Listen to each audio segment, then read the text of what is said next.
Alisikia habari za Yesu anapita, akakaa njiani kwa huzuni, akisubiri Yesu apite amponye. Akasikia kelele za watu wakimshangilia Yesu mwana wa Daudi. Akapatwa na ujasiri mbele za watu, akapaza sauti yake akisema, Mwana wa Daudi, mimi ni kipofu, nipate kuona. Mwana wa Daudi, mimi ni kipofu, nipate kuona.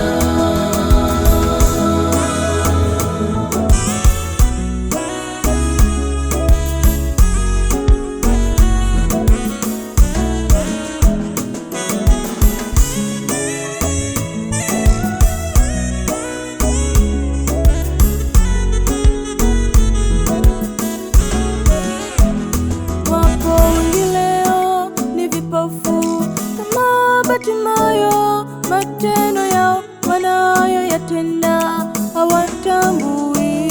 Wakidhani wako sahihi, kumbe wanakosea kwa matendo yao maovu wanayoyatenda.